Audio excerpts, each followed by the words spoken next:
Donc bonjour à tous, bienvenue à la première édition du Cabaret de la Bobine. Merci d'être là ce soir pour célébrer avec nous les 2 ans du projet. Pour ouvrir cette soirée, on avait envie d'enregistrer un épisode avec vous de notre épisode Pas de plan B. Pas de plan B, c'est un podcast où on parle de ce que ça veut dire vraiment vivre de son art, donc le quotidien des artistes, la vraie version, les doutes, la fatigue, les contradictions, le regard des autres et la pression d'exister publiquement. Donc voilà, c'est tout ce qu'on traverse pour continuer à créer sans imaginer de plan B. Et ce soir, on va parler de spectacle vivant, mais surtout de ce que le rire, le théâtre et la performance permettent parfois de traverser, et cette manière qu'ont certains artistes de transformer quelque chose de très intime en moments partagés. Et pour ça, je suis trop heureuse d'accueillir 2 artistes que j'aime vraiment, sincèrement. Alors vraiment, faites-leur un maximum de bruit. Aujourd'hui, je suis avec Lou Trottignon et Anthony Martin. Jingle! Pas de plan B. Pas de plan B. Pas de plan B. Pas de plan B. Pas de plan B. Pas de plan B. Pas de plan B. Pas de plan B.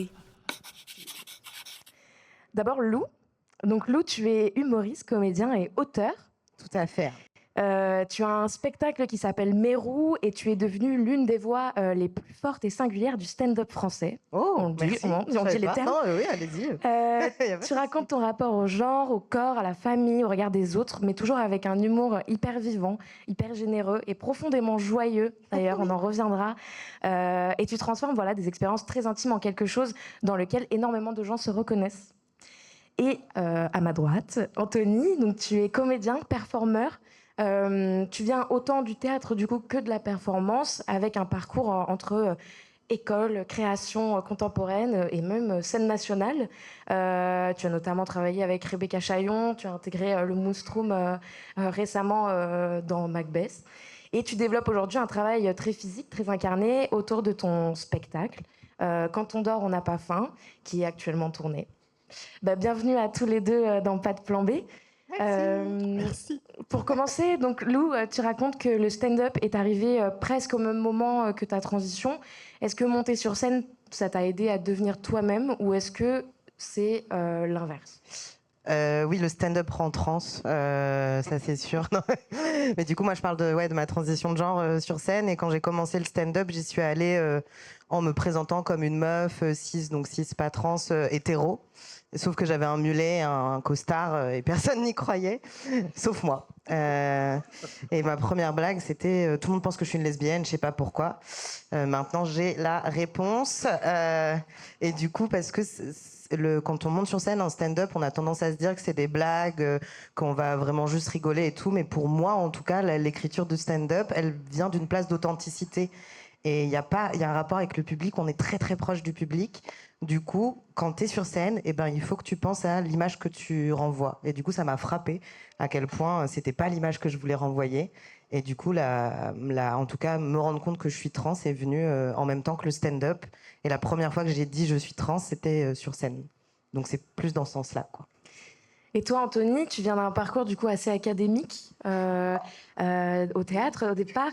À quel moment est-ce que tu comprends que tu veux aller vers quelque chose de plus physique, justement, quelque chose de plus performatif, plus intime ?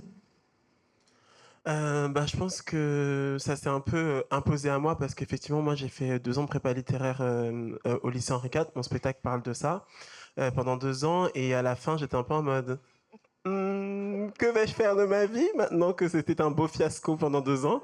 Et j'avais une prof de littérature que j'aime beaucoup qui m'a dit, je pense qu'Anthony, il faut que tu te relances dans le théâtre parce que j'en avais fait un peu quand j'étais au lycée et ça me paraissait absolument abstrait, quoi. Et donc même pour moi, souvent aujourd'hui, je dissocie un peu de me dire mon Dieu, mais c'est ma vie, quoi. J'aurais jamais imaginé ça. Moi, c'est vrai que j'ai vraiment fait le chemin classique, académique, assis, immobile, et du coup l'être tout le temps en mouvement, c'est souvent très très irréel pour moi, souvent, encore aujourd'hui. Ouais.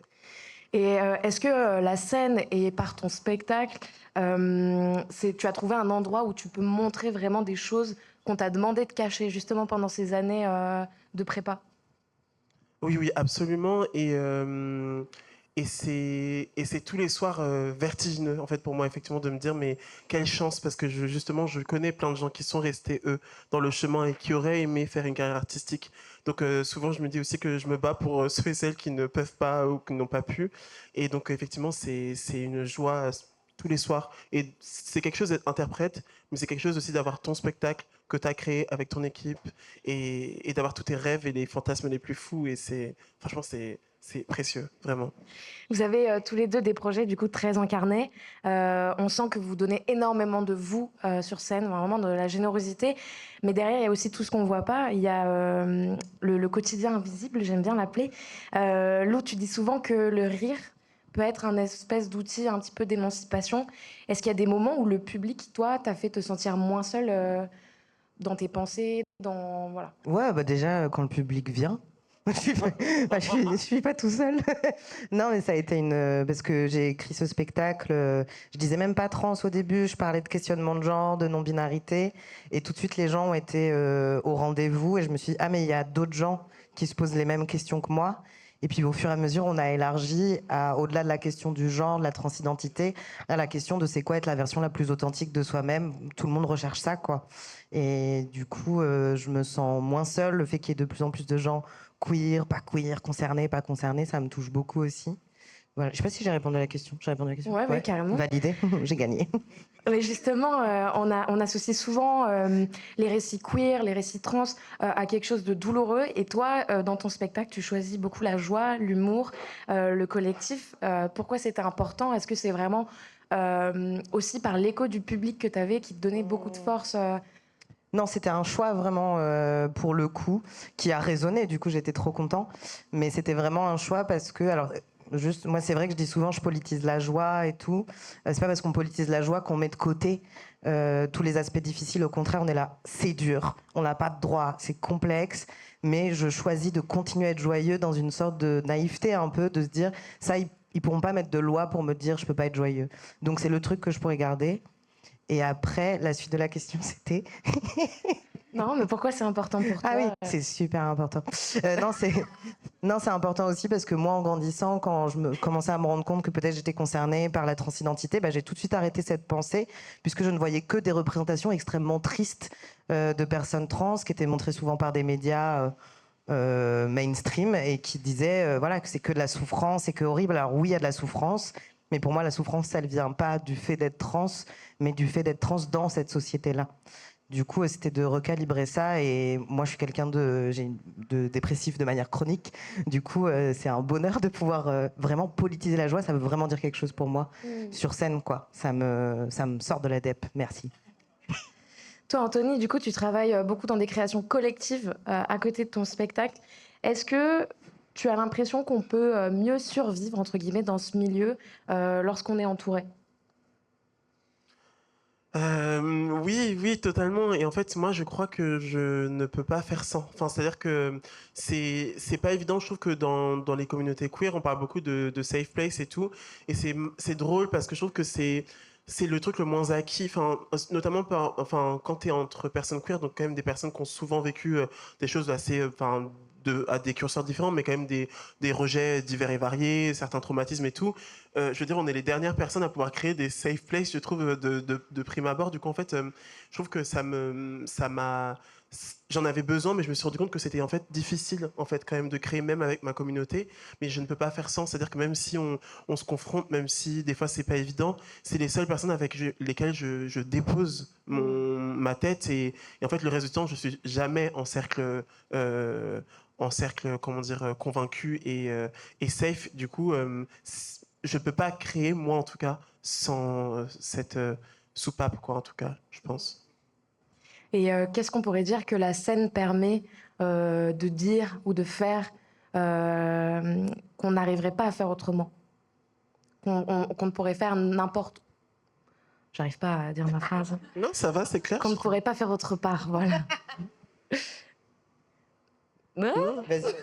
Non, mais en fait, justement, comme disait Lou tout à l'heure, je trouve que moi, je me demande toujours, effectivement, c'est que ma première création, donc dire je me demande toujours, c'est un peu présomptueux, mais je me suis demandé, effectivement, quand je faisais mon spectacle, quel angle je voulais donner. Parce que je me dis, le théâtre, ou quand tu veux faire quelque chose d'artistique, c'est peut-être se dire par quel biais on peut peut-être prendre ce sujet qui est déjà abordé effectivement dans plein de médias, plein de livres et tout, et se dire peut-être le théâtre doit faire, ou l'art doit faire le choix aussi de la forme.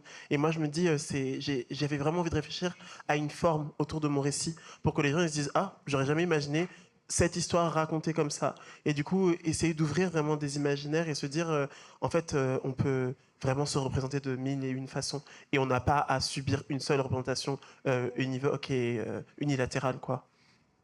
Oui, tout à fait. Non, je suis trop d'accord. Enfin, j'apprends des trucs en plus. Bref, j'adore. Moi, la scène... après, je parle vraiment de la scène de stand-up. Elle est très particulière, la scène du stand-up, parce que déjà, elle est récente en France. À la base, c'est un art que tout le monde peut faire. C'est vraiment un art populaire. Et là, ça a été un peu transformé. Mais du coup, je trouve que dans le stand-up, il y avait, en tout cas, quand j'ai commencé, encore cette possibilité de peu importe qui t'es, t'as la chance de monter, de faire quelque chose. Voilà, donc c'est un espace scénique très particulier. Et moi, je trouve que ça apporte l'humour en particulier. Souvent, les retours que j'ai quand les gens voient le spectacle sur la transition, quand ils sont pas concernés, c'est « Ah, mais je pensais pas que je rirais avec toi, quoi. » Je pensais pas que les personnes trans étaient drôles, je pensais pas que j'aurais de l'empathie pour toi. Et du coup, je trouve que c'est un bel endroit, mais qui ne se suffit pas dans la lutte. Mais c'est un bel endroit pour faire passer, j'aime pas l'idée de faire passer des messages, mais tout d'un coup, les gens m'écoutent. Ils sont là, ils sont assis. Je leur dis, on va rire, on va désamorcer tout ça. Et j'ai l'impression qu'ils m'écoutent plus. Je trouve qu'il y a un passage d'empathie entre le public et la personne sur scène qui se passe, quoi. Et comment on se protège justement de tout ça? Parce qu'on se livre beaucoup, on en dit beaucoup de nous. Est-ce qu'il y a un moment où cette surexposition, entre guillemets, elle peut aussi être un peu violente envers soi-même?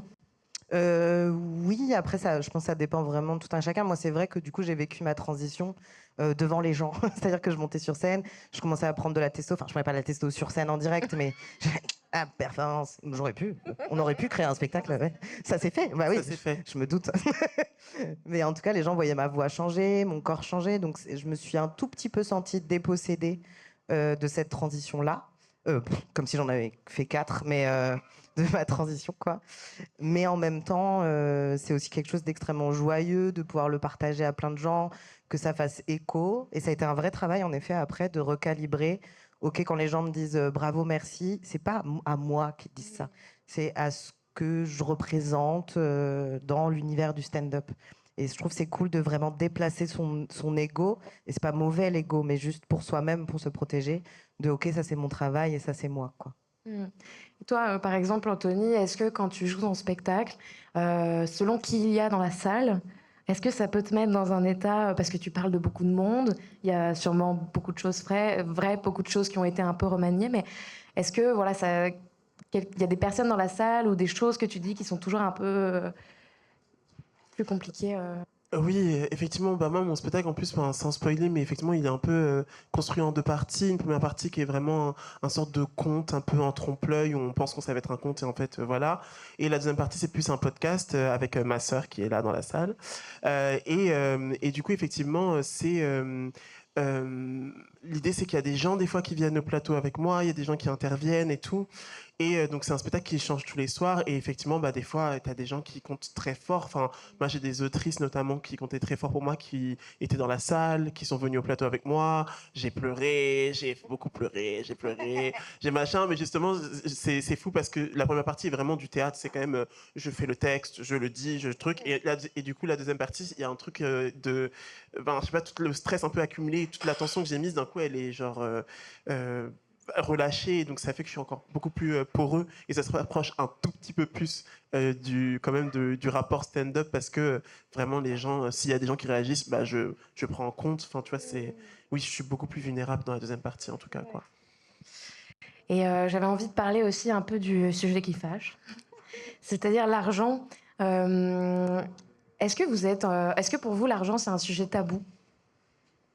Oui, je pense, mais je pense que j'ai tort de penser que c'est un sujet tabou. Je pense que et puis notamment dans nos communautés queer et tout, c'est un sujet dont on parle peu.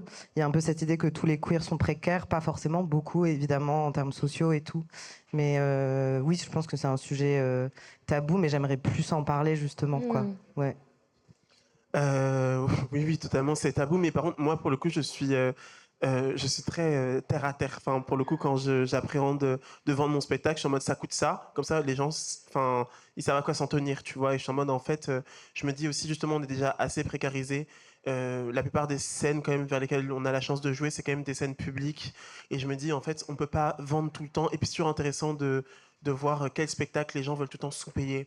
Et des choses qu'ils ne feraient pas avec d'autres spectacles. Et donc, je me dis, bah, c'est ça. Et je prends le risque de me dire, en vrai, sinon, tant pis. Enfin, franchement, sinon, on le fait pas. Parce que j'ai pas envie de dire encore, on se paye pas ça.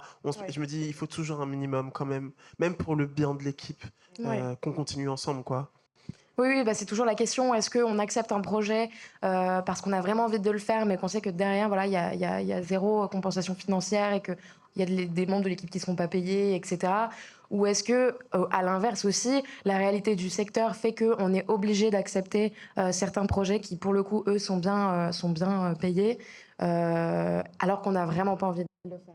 Bah, en fait, oui, et en plus, c'est pas exactement vrai ce que je dis, parce que par exemple, il y a un festival à Lyon qui s'appelle le FACT, qui est le festival des arts. Quelque chose c'est. Quelque chose c'est trans. Je sais juste qu'il y a c'est ça le plus trans. important. Festival Et du coup, des arts scéniques. Bah, c'est un C. Ah ouais. Scénique. Peut-être chorégraphe.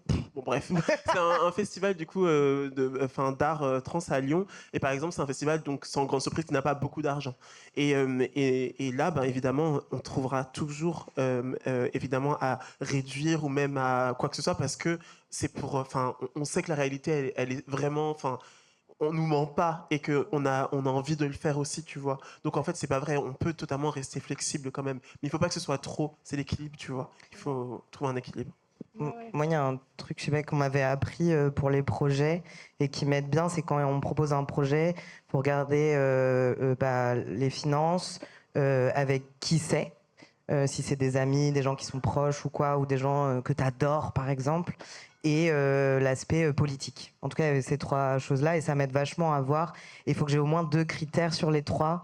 Sinon, après, en effet, je me perds dans plein de trucs parce que j'ai envie, quoi.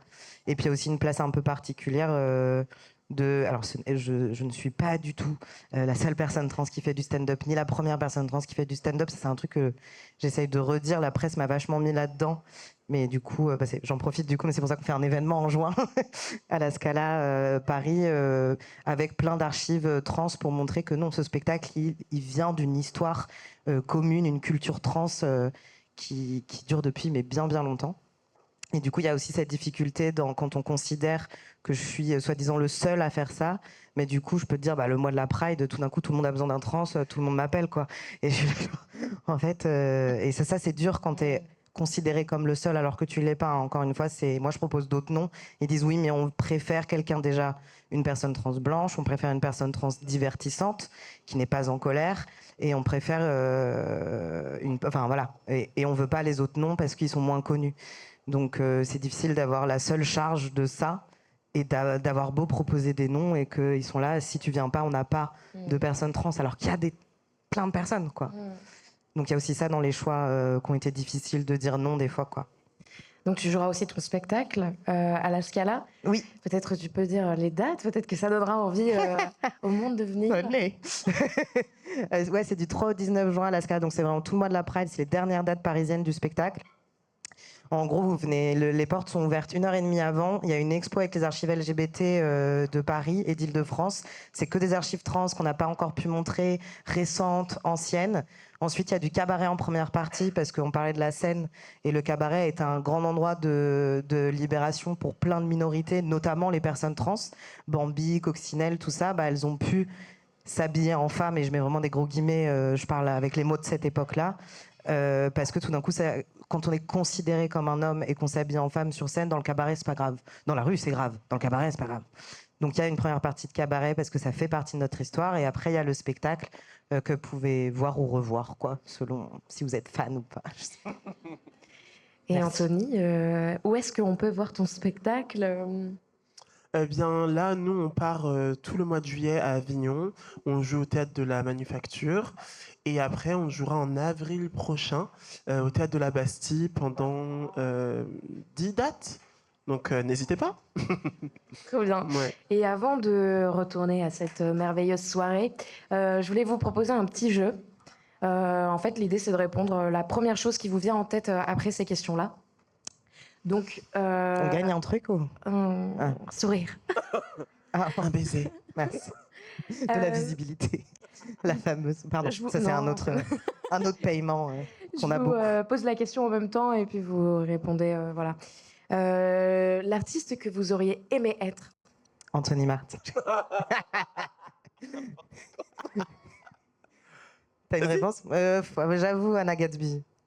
Je sais pas si vous voyez qui c'est une stand-upeuse australienne, enfin stand-upeuse, qui a fait son coming out non-binaire et qui a changé la face du stand-up en disant en fait j'arrêterai de faire des blagues où je me déprécie en tant que personne LGBT et je vais utiliser l'humour pour en faire une force, quoi. C'est sur Netflix, non? Tout à fait, ça s'appelle C'est Nanette. vraiment trop bien. Ouais. C'est assez fou.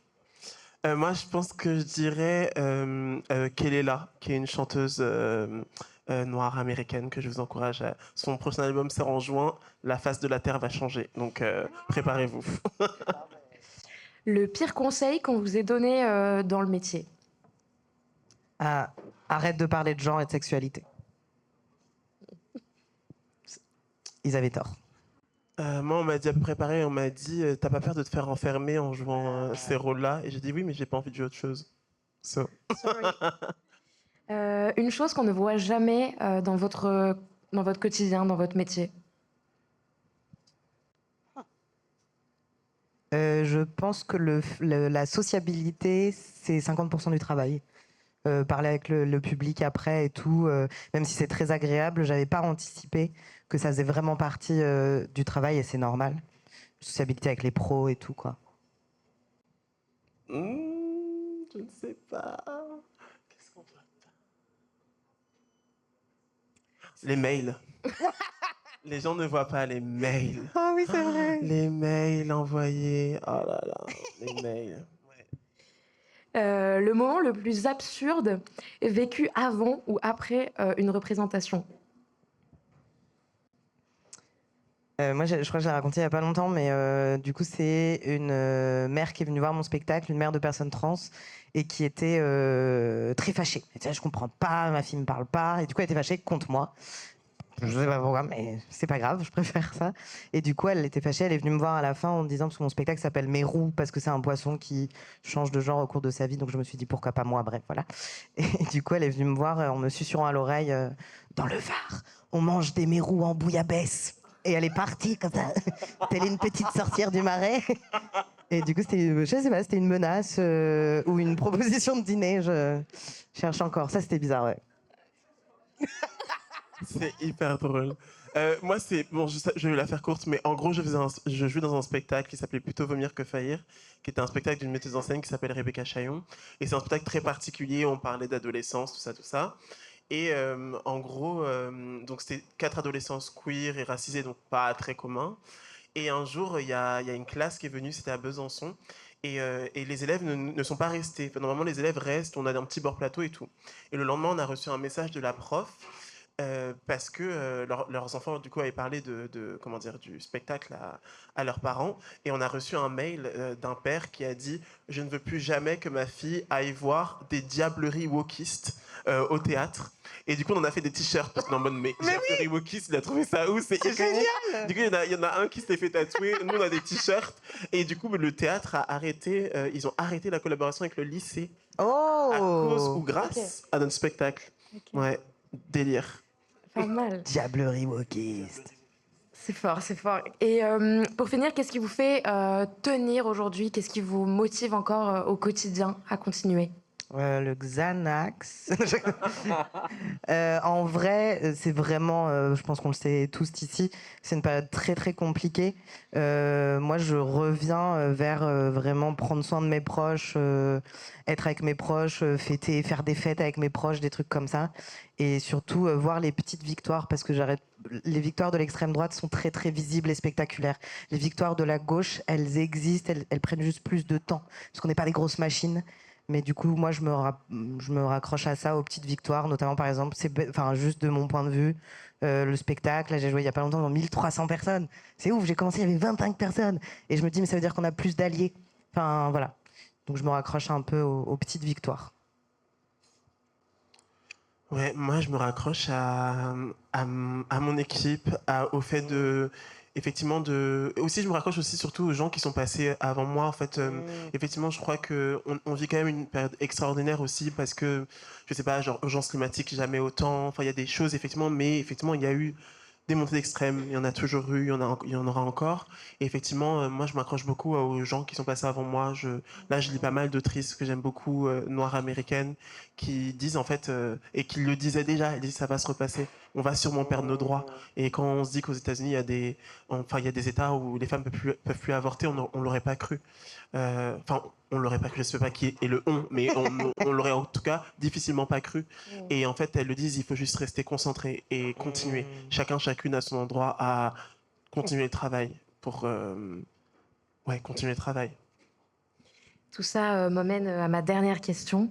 Est-ce que malgré tout ça, grâce à tout ça aussi, est-ce qu'on envisage un plan B? Ah non. C'est le nom du podcast. Ah merci, Oui. j'étais là. Ouais, bien joué. Par rapport à quoi? Par rapport à tout ce qui peut, ce qui peut être. Ce qui peut arriver. Moi bah, du coup, ça s'appelle pas de plan B, mais moi, je suis la team plan B. Parce qu'au début, on a grave essayé, avec mon équipe, de passer dans le mainstream à fond et tout. On voit que le mainstream, il nous refuse maintenant. Depuis la montée de la transphobie, on a des refus, des pertes de contrats. Et du coup, on fait des plans B, c'est-à-dire qu'on fait les choses nous-mêmes, comme on a toujours fait dans les communes queer et tout. On crée les espaces nous-mêmes et après, et les gens viennent, quoi, parce qu'ils ont aussi besoin de ces espaces. Donc, le plan B, c'est créer les choses soi-même, comme vous le faites avec pas de plan B. Bah non, moi aussi, plan B, absolument. Je suis vraiment dans le plan B parce que je me dis, pour justement continuer à justement essayer de créer de la façon la plus libre possible, me dire que je ne peux plus seulement dépendre effectivement malheureusement du théâtre. Pour l'instant, ça se passe, hein, mais le vent tourne, on le sent, quoi. Donc effectivement, je me dis, il faut que je me forme à autre chose et justement pour pouvoir garder cette indépendance le plus possible. Merci beaucoup. Merci à toi. Merci à toi. Merci Lou, merci Anthony. Merci à tous d'avoir été là ce soir. Merci à donc, toute l'équipe du Cabaret de la Bobine, à tous les artistes, les bénévoles, les techniciens, les personnes qui rendent ce genre de soirée possible. Ces 2 ans existent grâce à tous les artistes qu'on accompagne, mais surtout grâce aux gens qui continuent de croire en la création et en la création émergente. Donc voilà, c'était pas de plan B avec la Bobine. Profitez du reste de la soirée et surtout continuez à faire beaucoup de bruit pour les artistes vivants. Jingle. Merci. Pas de plan B. Pas de plan B. Pas de plan B. Pas de plan B. Pas de plan B. Pas de plan B. Pas de plan B.